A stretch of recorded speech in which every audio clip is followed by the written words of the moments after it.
Hi friends, welcome to Tunes of Life. അപ്പോൾ Tunes of ലൈഫിലേക്ക് എല്ലാ ഫ്രണ്ട്സിനും സ്നേഹസ്വാഗതം. അപ്പോൾ ഞാൻ ഇന്ന് പറയാൻ വന്നത്, ഞാൻ ലൈവിൽ പറയണമെന്ന് പറഞ്ഞ ഒരു കാര്യമാണ്. നമ്മുടെ പെൺകുട്ടികളുടെ അമ്മമാർ ശ്രദ്ധിക്കേണ്ട, അല്ലെങ്കിൽ എൻ്റെ മനസ്സിൽ എനിക്ക് തോന്നുന്ന കുറച്ച് കാര്യങ്ങൾ ഞാൻ ഷെയർ ചെയ്യാമെന്ന് വിചാരിക്കുന്നു. കാരണം ഞാൻ എപ്പോൾ യൂട്യൂബ് എടുത്ത് നോക്കിയാലും ശരി, അതിൽ എനിക്ക് കാണാൻ കഴിയുന്നത് ധാരാളം പെൺകുട്ടികൾ നല്ല രീതിയിൽ വിവാഹം കഴിപ്പിച്ചയക്കുന്നു.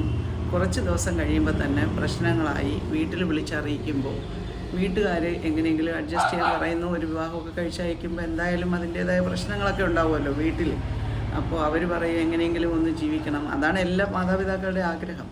പക്ഷേ സംഭവിക്കുന്നത് എന്തെങ്കിലും ഒരു ടോക്സിക് റിലേഷനിലാണ് പെട്ടുപോകുന്നതെങ്കിലോ അല്ലെങ്കിൽ മറ്റെന്തെങ്കിലും രീതിയിൽ മുന്നോട്ട് പോകാൻ കഴിയാത്ത ഒരു ദാമ്പത്യ ജീവിതത്തിൽ ഇടപെടുന്ന പെൺമക്കളുള്ള, അല്ലെങ്കിൽ പെൺമക്കളെ കെട്ടിച്ചയക്കുന്ന ഓരോ അമ്മമാർക്കും ഓരോ അച്ഛന്മാർക്കും മനസ്സിൽ പല വികാരങ്ങളും പല വിഷമങ്ങളും ഒക്കെ കടന്നു പോകും. അപ്പോൾ എനിക്ക് പറയാനുള്ള എൻ്റെ ഒരു ഒപ്പീനിയൻ ഞാൻ പറയുകയാണ്. പണ്ട് നമ്മളൊക്കെ പഠിച്ചിരുന്ന കാലം, അല്ലെങ്കിൽ നമ്മുടെയൊക്കെ ഒരു കൗമാര യൗവന കാലം എന്ന് പറയുമ്പോൾ ഒരു 22 വയസ്സൊക്കെ ആകുമ്പോൾ തന്നെ അച്ഛനും അമ്മയും നമ്മളെ വിവാഹം കഴിപ്പിച്ചയക്കാനുള്ള ആ ഒരു തിടുക്കത്തിലായിരിക്കും. കാരണമെന്ന് വെച്ചാൽ ഒരു വീട്ടിൽ 1-2 പെൺകുട്ടികളൊക്കെ ഉണ്ടാവും. അപ്പോൾ ഒരാളുടെ വിവാഹം കഴിഞ്ഞാൽ അത്രയും നല്ലതാണ് എന്ന് ചിന്തിക്കുന്ന ഒരു കാലഘട്ടം അല്ലേ? അങ്ങനെയാണ് ഓരോരുത്തരും ചിന്തിച്ചിരുന്നത്. പക്ഷേ ഇന്ന് ഓരോ വീടുകളിലൊക്കെ ഒരു പെൺകുട്ടി അല്ലെങ്കിൽ ഒരു മോനും ഒരു മോളും അങ്ങനെയൊക്കെയാണ് ഉണ്ടായിരിക്കുന്നത്. അപ്പോൾ ഇന്ന് പഴയതുപോലെയല്ല, നമ്മുടെ ചിന്താഗതികളും നമ്മുടെ ആശയങ്ങളും എല്ലാം ഇക്കാര്യത്തിൽ മാറിയിരിക്കുകയാണ്. അപ്പോൾ നമ്മൾ ചിന്തിക്കേണ്ട കുറച്ച് കാര്യങ്ങളാണ് ഞാൻ പറയുന്നത്. ഈ പെണ്ണിനെ അന്വേഷിച്ച് വരുന്ന ചെറുക്കൻ്റെ വീട്ടുകാർ എന്ന് പറയുന്നത് ആദ്യം നമുക്കൊന്നും വേണ്ട, അല്ല ഇപ്പോൾ ബ്രോക്കർ ത്രൂ ആണ് ആ കല്യാണാലോചന വരുന്നതെങ്കിൽ ആദ്യം പറയും നമുക്ക് ജാതക പൊരുത്തം. ഹിന്ദുസിൻ്റെ ഇടയിലാണെങ്കിൽ ജാതക പൊരുത്തമൊക്കെ നോക്കിയതിന് ശേഷം നമുക്ക് വേറൊന്നും വേണ്ട, ഞങ്ങളൊരു പെൺകുട്ടിയെ മാത്രം അന്വേഷിച്ചാണ് വന്നത് എന്നൊക്കെയുള്ള നല്ല വാക്കുകളൊക്കെ പറഞ്ഞ് കാര്യത്തോടെടുക്കുമ്പോൾ അവർക്ക് പിന്നെ സ്ത്രീധനമായി മറ്റുള്ള കാര്യങ്ങളായി അങ്ങനെയൊക്കെയുള്ള കാര്യങ്ങൾ അവർ പിന്നീടായിരിക്കും സംസാരിക്കുക. ചില ആൾക്കാർ ഒന്നും വേണ്ടാന്ന് പറഞ്ഞ് വന്ന് വിവാഹം കഴിച്ചതിന് ശേഷം വീട്ടിൽ നിന്നൊന്നും തന്നില്ല എന്നൊക്കെ പറഞ്ഞുള്ള ചെറിയ വഴക്കുകളും അതുപോലുള്ള പ്രശ്നങ്ങളും. ചില ആൺകുട്ടികൾ വരുന്നത് അവർ വളരെ മോശമായ ഒരു സ്വഭാവത്തിന് അടിമയായിട്ടുള്ള പയ്യന്മാരൊക്കെ വിവാഹം കഴിക്കുമ്പോൾ ഒരുപക്ഷെ അവനൊരു മാറ്റമുണ്ടായേക്കാമെന്ന് ചിന്തിച്ച് കുറച്ച് ചെറുക്കൻ വീട്ടുകാർ ഇങ്ങനെ പെണ്ണാലോചിച്ച് വരും. അപ്പോൾ നമ്മുടെ മോളെ അയക്കേണ്ടത് ഏത് വിഭാഗത്തിൽപ്പെട്ട ആളിൻ്റെ കൂടെയാണെന്ന് ചിന്തിക്കാനുള്ള പൂർണ്ണ സ്വാതന്ത്ര്യം അല്ലെങ്കിൽ പൂർണ്ണ ഉത്തരവാദിത്വം നമ്മൾ മാതാപിതാക്കൾക്കുള്ളതാണ്. ഇന്ന് നമ്മുടെ ഓരോ പെൺകുഞ്ഞുങ്ങളും നല്ല രീതിയിൽ എഡ്യൂക്കേറ്റഡ് ആണ്. അപ്പോൾ അവർക്കൊരു ജോലി ഉണ്ടാവും. അപ്പോൾ അവർക്ക് അവരുടെ സ്വന്തം കാലിൽ നിൽക്കാനുള്ള എല്ലാ ശേഷിയുമുള്ള മക്കളാണ്. അപ്പോൾ അവർക്ക് ഒരു 22 വയസ്സൊക്കെ 23-24 വയസ്സാവാതെ വിവാഹത്തിനെ കുറിച്ച് ആലോചിക്കുന്നത് പോലും ഇല്ല ഇപ്പോഴുള്ള ഒരു കാലഘട്ടത്തിലുള്ളവർ. 25 വയസ്സായാൽ പോലും ഒരു വിവാഹം വേണോ വേണ്ടേ എന്നുള്ളത് പലവട്ടം ആലോചിക്കുന്ന കാര്യമാണ്. കാരണം അത്രയേറെ വിവാഹത്തിൽ പ്രശ്നങ്ങളും കാര്യങ്ങളും അനുഭവിക്കുന്നുണ്ട് നമ്മുടെ മക്കളെല്ലാം. അപ്പോൾ എനിക്ക് പറയാനുള്ളത്, നമ്മുടെ മക്കളെ കെട്ടിച്ച് വിവാഹം കഴിപ്പിച്ചയക്കുമ്പോൾ അവർക്ക് നമ്മൾ ഇത്രയും നാൾ വളർത്തി നല്ല സ്ത്രീ എന്ന് പറയുന്നത് തന്നെ ഒരു മഹാലക്ഷ്മിയാണ്. അപ്പോൾ ഒരു പെണ്ണിനെ ഒരു ഭാര്യയായി അല്ലെങ്കിൽ ഒരു കൂട്ട് വേണം എന്ന് പറഞ്ഞു വരുന്ന ഒരു വ്യക്തിക്ക് മാത്രമേ നമ്മുടെ മക്കളെ കല്യാണം കഴിപ്പിച്ച് കൊടുക്കാനായിട്ട് ഫസ്റ്റ് ഓഫ് ഓൾ തയ്യാറാകാൻ പാടുള്ളൂ. എന്നാൽ നമ്മൾ ജീവിച്ചിരിക്കുന്ന അത്രയും കാലം നല്ല രീതിയിൽ സന്തോഷത്തോടെ ജീവിക്കുന്നത് കാണാനാണ് നമുക്ക് ഓരോരുത്തർക്കും ഇഷ്ടമല്ലേ? അല്ലാതെ ഇത്തരത്തിലുള്ള ടോക്സിക് ബന്ധങ്ങളിൽപ്പെട്ട് അവരുടെ ജീവിതം പൊലിയാൻ പാടില്ല എന്ന് തന്നെയാണ് എൻ്റെ പൂർണ്ണമായ തീരുമാനവും എൻ്റെ അഭിപ്രായവും. പിന്നെ വിവാഹം, അത് എനിക്കും എന്നെപ്പോലുള്ള എല്ലാ അമ്മമാർക്കും നമ്മുടെ മക്കളെ ഒന്ന് വിവാഹം കഴിപ്പിച്ച് അവരൊരു നല്ല സന്തോഷകരമായ കുടുംബജീവിതം ജീവിക്കുന്നത് കാണാൻ ആഗ്രഹമുള്ളവർ തന്നെയാണ്. പക്ഷേ അതിന് പറ്റിയ ഒരു ബന്ധം നമ്മളിലേക്ക് വരുന്നു അല്ലെങ്കിൽ വന്നു എന്ന് നമുക്ക് പൂർണ്ണമായി ഉറപ്പുള്ള കാലത്തല്ലാതെ നമ്മളൊരു വിവാഹത്തിൻ്റെ കാര്യവുമായി മുന്നോട്ട് പോകാൻ പാടില്ല. ഒരിക്കലും ധൃതി പിടിച്ച് നമ്മൾ എടുക്കേണ്ട ഒരു തീരുമാനമല്ല വിവാഹം എന്ന് പറയുന്നത്. ഒരു പയ്യൻ വന്ന് പറയും ഞാൻ ഇത്രയും വിദ്യാഭ്യാസം നേടിയിട്ടുള്ള ആളാണ് എന്ന് കേൾക്കുമ്പോൾ നമുക്ക് കുറച്ച് അയ്യോ ഈ വിദ്യാഭ്യാസമൊക്കെ നമ്മൾ ചെക്ക് ചെയ്യേണ്ടതുണ്ടോ എന്ന് നമ്മൾ ചിന്തിക്കും.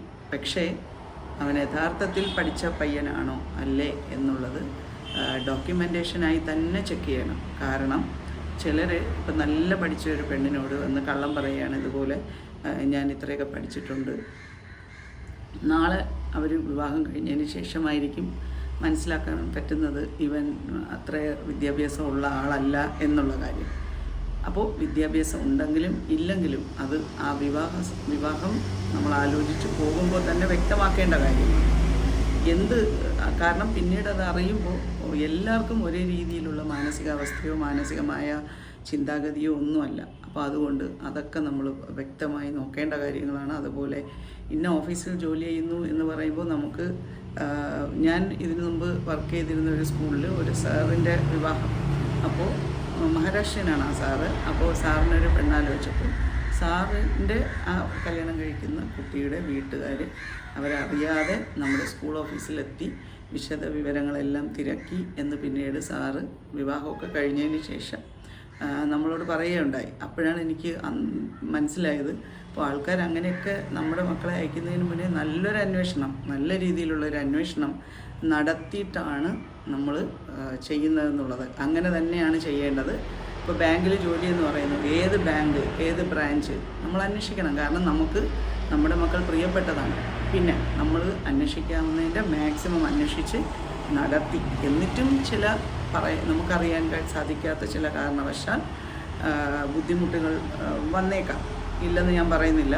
ചിലപ്പോൾ മാനസികമായ അവസ്ഥകൾ അത് നമുക്ക് എത്ര പരിശോധിച്ചാലും നമുക്കറിയാൻ കഴിഞ്ഞുകൊള്ളണമെന്നില്ല. മറ്റൊരാൾ പറഞ്ഞു അറിയാൻ പറ്റില്ല. അത് ഒരു രഹസ്യ സ്വഭാവം സൂക്ഷിക്കുന്ന ഒരു പയ്യനാണെന്നുണ്ടെങ്കിൽ നമുക്കത് അറിയാൻ കഴിയില്ല.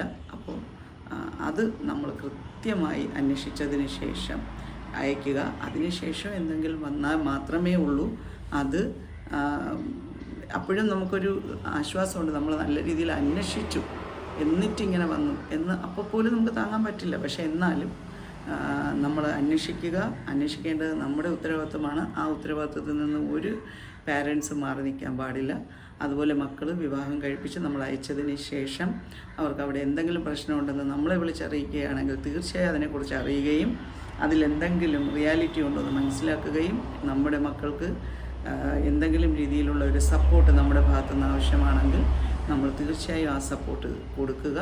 അപ്പോൾ സാമ്പത്തികപരമായ കാര്യങ്ങൾ നമ്മുടെ മക്കളെ നല്ല രീതിയിലുള്ള സാമ്പത്തികത്തിനെ എങ്ങനെയാണ് കൈകാര്യം ചെയ്യേണ്ടതെന്നുള്ള ഒരു അവബോധം കുട്ടികളിൽ വളർത്തേണ്ടത് വളരെ അത്യാവശ്യമാണ്. കാരണം നമുക്ക് ഒരിക്കലും പറയാൻ പറ്റില്ല നമ്മുടെ ജീവിതത്തിനെക്കുറിച്ച് നമുക്ക് പൂർണ്ണമായും ആർക്കും ഒരു ഉത്തരവാദിത്തത്തോടു കൂടി പറയാൻ പറ്റും എന്നൊന്നും ഞാൻ പറയുന്നില്ല. തെറ്റുകൾ ആർക്കും പറ്റാം. എന്തൊക്കെ ആലോചിച്ചാലും ഒരു തെറ്റുകുറ്റം എന്തായാലും ഉണ്ടായി പോവാം. അപ്പോൾ അങ്ങനെ ഉണ്ടാകുമ്പോഴും നമ്മുടെ മക്കൾക്ക് പിടിച്ചു നിൽക്കണമെങ്കിൽ അവർക്ക് നമ്മൾ എന്തെങ്കിലും ഒരു വിവാഹത്തിന് നമ്മൾ കൊടുക്കാൻ ആഗ്രഹിക്കുന്നുവെങ്കിൽ അത് വളരെ ഭദ്രമായി അവരുടെ പേരിൽ മറ്റാർക്കും എടുക്കാൻ കഴിയാത്ത രീതിയിലുള്ള ഡോക്യുമെൻറ്റേഷൻ ചെയ്ത് മാത്രം കൊടുക്കുക. കാരണം നമുക്കറിയാം ഡോക്യുമെൻറ്റേഷൻ എന്ന് പറയുന്ന വാക്കുകൊണ്ട് തന്നെ നമുക്ക് എന്താണ് അർത്ഥം എന്നുള്ളത്. നമ്മളൊരു ഭൂമി, ചെറിയൊരു ഭൂമി നമ്മുടെ മക്കൾക്ക് കൊടുക്കുകയാണെങ്കിൽ അവർക്ക് അതിനകത്തൊരു വീട് വയ്ക്കാം. അതല്ലെങ്കിൽ നമ്മുടെ മക്കൾ തന്നെ പഠിച്ചു കഴിഞ്ഞ് അവർക്ക് ജോലി ലഭിക്കുമ്പോൾ നമ്മൾ അവർക്കൊരു ലാൻഡ് എവിടെയെങ്കിലും നമ്മളവിടെ കൊടുക്കുകയാണെങ്കിൽ അവിടെ അവർക്കൊരു വീട് വിവാഹത്തിന് മുമ്പ് തന്നെ വെക്കുന്ന മക്കൾ ഇപ്പോൾ ധാരാളം ഉണ്ട് അല്ലേ. ഇപ്പോൾ യൂട്യൂബിലൊക്കെ വന്ന് ഫേമസായ ഓരോ കുട്ടികളും ഇന്ന് വിവാഹത്തിന് മുന്നേ തന്നെ വീട് വെച്ചവരുണ്ട്. എനിക്കറിയാവുന്നവർ ധാരാളം പേരുണ്ട്. അപ്പോൾ അതുകൊണ്ട് അവർക്കൊരു വീടുണ്ടെങ്കിൽ അവർക്ക് എന്തെങ്കിലും ഒരു ബുദ്ധിമുട്ട് ആ വീട്ടിലുണ്ടെന്നുണ്ടെങ്കിൽ നമ്മുടെ വീട്ടിൽ വരാതെ തന്നെ അവർക്ക് വന്ന് സ്വന്തമായി ഇരിക്കാനും ചിന്തിക്കാനും ഒക്കെ കഴിയും. ഒരു മുറിയും ഒരു കിച്ചണും ഒരു സിറ്റ് ഔട്ട് വെച്ചുള്ള ഒരു ചെറിയ ടൈനി ഹോം, ഒരു കുഞ്ഞു വീടാണെങ്കിൽ പോലും അത് നമ്മുടെ മക്കൾക്ക് അവർക്കും മക്കളും നമ്മളും ചേർന്ന് അവർക്ക് അങ്ങനെയൊക്കെയുള്ള കാര്യങ്ങൾ മാത്രം ചെയ്യുക. അല്ലാതെ ഭർത്താവിൻ്റെ വീട്ടിലേക്ക് കൊടുക്കാനുള്ള യാതൊന്നും നമ്മൾ കൊടുക്കാതിരിക്കുക. കാരണം അത് നമ്മുടെ ബാധ്യതയല്ല.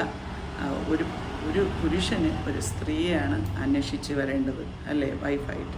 അപ്പോൾ അത് അവർക്ക് വേണം എന്ന് നമുക്ക് തോന്നുന്നുവെങ്കിൽ മാത്രം അത്തരത്തിലുള്ള ബന്ധങ്ങളിലേക്ക് മാത്രമാണ് നമ്മൾ ശ്രദ്ധ കൊടുത്ത് മുന്നോട്ട് പോകേണ്ടത്. അപ്പോൾ ഇതിപ്പോൾ വളരെ ചെറിയ കുറച്ച് കാര്യങ്ങളാണ്. വ്ളോഗ് വളരെ നീണ്ടു പോവും. ഞാനിങ്ങനെ ഒരുപാട് കാരണങ്ങൾ, ഒരുപാട് കുട്ടികളുടെ കാര്യങ്ങൾ ഇങ്ങനെ നമ്മുടെ യൂട്യൂബിൽ കണ്ടപ്പോൾ, ന്യൂസിലൊക്കെ കണ്ടപ്പോൾ എനിക്ക് ഭയങ്കരമായ ഒരു വിഷമം തോന്നി. അപ്പോൾ അതുകൊണ്ടാണ് ഞാൻ പറയാൻ വന്നത്. അല്ലാതെ 101 പവൻ, 201 പവൻ, 501 പവൻ എന്ന് പറഞ്ഞ് നമ്മൾ അവർക്ക് വിവാഹത്തിനിട്ട് കൊടുക്കും. അവിടെ ചെന്നപാടെ അവരതെല്ലാം എടുത്ത് പല പല കാര്യങ്ങൾക്കായി വിനിയോഗിച്ച് തിരിച്ച് ഇവർക്ക് എന്തെങ്കിലും ഒരു ബുദ്ധിമുട്ട് വരുമ്പോൾ ചോദിച്ചാൽ നമുക്ക് കിട്ടാനും പോകുന്നില്ല. നിയമ പോരാട്ടവുമായി മുന്നോട്ട് പോയി കഴിഞ്ഞാൽ നമുക്കറിയാം, വർഷങ്ങൾ കഴിഞ്ഞാൽ പോലും നമുക്ക് അതൊന്നും അവരുടെ കയ്യിൽ നിന്ന് പൂർണ്ണമായി തിരിച്ചെടുക്കാൻ കഴിയുമെന്ന് ഞാൻ വിശ്വസിക്കുന്നില്ല. കിട്ടിയാൽ തന്നെ നമുക്ക് 10-20 വർഷം കഴിഞ്ഞ് കിട്ടിയത് കൊണ്ട് എന്താണ് കാര്യം? നമ്മുടെ മക്കൾക്ക് ഇപ്പോഴല്ലേ ആവശ്യം. അപ്പോൾ അതുകൊണ്ട് നമ്മൾ കൊടുക്കുന്നതെല്ലാം പെർഫെക്റ്റ് ഡോക്യുമെൻറ്റേഷൻ, മറ്റാർക്കും അവകാശമില്ല എൻ്റെ മകൾക്ക് എന്ന് മാത്രം എഴുതി ഒരു ചെറിയ സാധനം നമ്മൾ കൊടുത്താലും അതിൻ്റെ സുരക്ഷ ഉറപ്പുവരുത്തുക. കാരണം നമ്മുടെ മക്കൾ നാളെ ഒരു ബുദ്ധിമുട്ടും ഇല്ലാതെ നല്ല രീതിയിൽ ജീവിക്കുന്നതാണെങ്കിൽ നമ്മുടെ മക്കൾ അത് എടുത്തോട്ടെ, യാതൊരു പ്രശ്നവുമില്ല. പക്ഷെ അങ്ങനെ അല്ലാത്ത സാഹചര്യത്തിൽ അവർക്ക് ജീവിക്കണ്ടേ? ജീവിക്കാനൊരു മാർഗം. ജോലി മാത്രം പോരെ. ഇപ്പോൾ നമ്മളെ വീട്ടിൽ എനിക്ക് ഒരു മോനും ഒരു മോളും ഉണ്ട്. അപ്പോൾ എൻ്റെ മോളെ വിവാഹം കഴിച്ച് നമ്മളവരെ കൊടുത്തു. അപ്പോൾ അവർക്ക് അവിടെ ഒരു ബുദ്ധിമുട്ടുണ്ടെന്ന് പറഞ്ഞാൽ അവർക്ക് വന്ന് കയറാനായി ഒരു ചെറിയ ഒരു മുറി, ഒരു കിച്ചൺ, ഒരു ചെറിയ ഒരു സ്വർണ്ണമൊക്കെ അധികം വാങ്ങിക്കുന്നതിനേക്കാൾ നല്ലത് അങ്ങനെ ഒരു വീട്, ചെറിയ വീടെന്ന് ഞാൻ പറയുന്നില്ല, ഒരു ടൈനി കോട്ടേജ് എന്ന് പറയുന്ന രീതിയിൽ നമ്മൾ കൊടുത്താലും അവൾക്ക് എന്താണ്, അവൾക്ക് അവിടെ വന്ന് സുഖമായി ഇരുന്ന് നമ്മളൊരു മോറൽ സപ്പോർട്ട് മാത്രം കൊടുത്താൽ മതി. നമ്മൾ കൊടുക്കാൻ ഉദ്ദേശിച്ച കാര്യങ്ങളെല്ലാം അവളെ പേരിൽ തന്നെ നമുക്ക് ഉണ്ട്. അപ്പോൾ പിന്നെ നമ്മളെന്തിനാണ് വിഷമിക്കേണ്ട ആവശ്യമില്ലല്ലോ. അപ്പോൾ അങ്ങനെ അല്ലാതെ തിരിച്ച് നമ്മുടെ വീട്ടിൽ തന്നെ വന്ന് താമസിക്കുമ്പോൾ പിന്നെ അടുത്ത് നമ്മുടെ മോൻ വിവാഹം കഴിക്കുമ്പോൾ അത് മോനും മോളും മരുമോളും അങ്ങനെയൊക്കെ ഉള്ള ഒരു പ്രശ്നങ്ങൾ ഒക്കെ ഉണ്ടാവാനുള്ള സാധ്യതകൾ, അത് പിന്നെ വേറൊരു സംഘർഷത്തിലേക്ക് പോകുന്നു. അതിൻ്റെ ഒന്നും ആവശ്യമില്ലല്ലോ. നമുക്ക് തന്നെ എല്ലാ കാര്യങ്ങളും, നമ്മുടെ മക്കൾ പഠിച്ചു കഴിഞ്ഞാൽ അവരൊരു ജോലിയിൽ കയറുമ്പോൾ അവർ അത്യാവശ്യം ഇത്തരത്തിലുള്ള കാര്യങ്ങൾ ചെയ്യാൻ അവരെ നല്ല രീതിയിലുള്ള ബുദ്ധിയും, ഞാൻ പറയുന്നത് ബുദ്ധിയും, ഇപ്പോൾ എല്ലാ അച്ഛനും അമ്മമാർക്കും വീട് വയ്ക്കാൻ പറ്റുമെന്ന് ചോദിച്ചാൽ അച്ഛനമ്മമാർക്ക് പറ്റില്ല. പക്ഷേ നമ്മളെ മക്കൾ വിദ്യാഭ്യാസം നേടിക്കഴിഞ്ഞാൽ അവർക്ക് 21 വയസ്സിലൊന്നും നമ്മളൊരു വിവാഹം നടത്തേണ്ട ആവശ്യമൊന്നുമില്ല. 25-26 വയസ്സൊക്കെ ആകുമ്പോൾ തന്നെ അവർക്ക് ചെറിയ രീതിയിൽ കാര്യങ്ങൾ ആലോചിക്കാനൊക്കെ പറ്റുള്ളൂ. അല്ലാതെ 21 വയസ്സെന്ന് പറയുമ്പോൾ ഒരു കുഞ്ഞു പ്രായമാണ്. ആ പ്രായത്തിൽ നമ്മൾ വിവാഹം കഴിപ്പിച്ച് കൊടുത്തു കഴിഞ്ഞാൽ അവർക്ക് ജീവിതം എന്താണെന്ന് പോലും അറിയില്ല, ഒരു തീരുമാനം എടുക്കാൻ പോലും അവർക്കറിയില്ല. അപ്പോൾ അതുകൊണ്ട് നമ്മൾ ആലോചിച്ചെടുക്കുക. അപ്പോൾ ജോലി കിട്ടിക്കഴിഞ്ഞാൽ ഒരു 3-4 വർഷം കൊണ്ട് അവർക്ക് ചെറിയ രീതിയിൽ ഞാൻ ഈ പറഞ്ഞതുപോലെയൊക്കെ ചെയ്യാൻ പറ്റും. പക്ഷേ അതിന് തക്കതായ ഒരു ബോധം അവർക്കുണ്ടാക്കി കൊടുക്കുക എന്ന് പറയുന്നത് നമ്മുടെ ഉത്തരവാദിത്തമാണ്. അതുപോലെ ഒരു നല്ലൊരു ബന്ധം വരുമ്പോൾ അപ്പം നമ്മൾ വിവാഹത്തിനെക്കുറിച്ച് ആലോചിക്കുക. അല്ല എടുത്തു ചാടി നമ്മൾ എടുക്കേണ്ട ഒരു തീരുമാനമല്ല. ഏറ്റവും വലുത് നമ്മുടെ മക്കളുടെ ജീവനും അതുപോലെ ജീവിതവുമാണ്. അത് കണ്ട് സന്തോഷിക്കാനാണ് നമ്മളവരെ ഇത്രയൊക്കെ പാടുപെട്ട് വളർത്തിക്കൊണ്ടുവരുന്നത്. ഇത് ഏതെങ്കിലും എന്നെപ്പോലെയുള്ള 1-2 അമ്മമാർക്കൊരു സഹായം, എൻ്റെ വാക്കുകൾ ഒരു ശക്തിയോ അല്ലെങ്കിൽ ഒരു മനസ്സിനൊരു ധൈര്യമോ കൊടുക്കാൻ കഴിയുമെങ്കിൽ അതിനു വേണ്ടിയാണ് ഞാനിതെല്ലാം പറഞ്ഞത്. കണ്ണുമടച്ച് വരുന്ന ആലോചനകൾക്ക് പിന്നാലെ പോകാതെ നല്ല രീതിയിൽ ആലോചിച്ച് നമുക്ക് പറ്റുന്ന സമയം, നമുക്ക് പറ്റുന്ന ഒരു ബന്ധം വരുമ്പോൾ മാത്രം നമ്മൾ വിവാഹത്തിലേക്ക് എടുത്തു ചാടാൻ പാടുള്ളൂ. ഇതിനെക്കുറിച്ച് കൂടുതൽ കാര്യങ്ങൾ ഇപ്പോൾ ജസ്റ്റ് ജനറലായിട്ടുള്ള കാര്യങ്ങൾ മാത്രമാണ് ഞാൻ പറഞ്ഞത്. കൂടുതൽ ഡീപ്പായിട്ടുള്ള കാര്യങ്ങൾ നമ്മൾ ഇനിയും ഒരു വ്ളോഗിൽ ഞാൻ പറയുന്നതായിരിക്കും. അപ്പോൾ വീണ്ടും കാണാം ഫ്രണ്ട്സ്. എല്ലാ അമ്മമാരും വളരെ അധികം ആത്മധൈര്യത്തോടുകൂടി സ്വന്തം മക്കൾക്ക് പറ്റുന്ന രീതിയിലുള്ള വിദ്യാഭ്യാസം മാക്സിമം കൊടുക്കുക. അങ്ങനെ കൊടുത്തുകൊണ്ട് അവരെ നല്ലൊരു ജീവിതത്തിലേക്ക് പോകാനുള്ള ഒരു വഴി തുറന്നു കൊടുക്കുക എന്നുള്ളത് മാത്രമാണ് നമുക്കിപ്പോൾ ചെയ്യാൻ സാധിക്കുന്നത്. ഇപ്പം നല്ല ഈശ്വര വിചാരവും പ്രാർത്ഥനയും നമുക്ക് ചെയ്യാം. അത് മാത്രമാണ് നമുക്ക് ചെയ്യാൻ കഴിയുന്ന കാര്യങ്ങൾ. നമുക്ക് ചെയ്യാൻ പറ്റുന്ന കാര്യങ്ങൾ നമ്മൾ ഉറപ്പായും ചെയ്യുക, ചെയ്തു എന്ന് ഉറപ്പ് വരുത്തുക. ഓക്കെ, അപ്പോൾ താങ്ക് യു സോ മച്ച്. അടുത്ത വ്ളോഗിലൂടെ കാണാം കേട്ടോ ഫ്രണ്ട്സ്. വീണ്ടും കാണാം.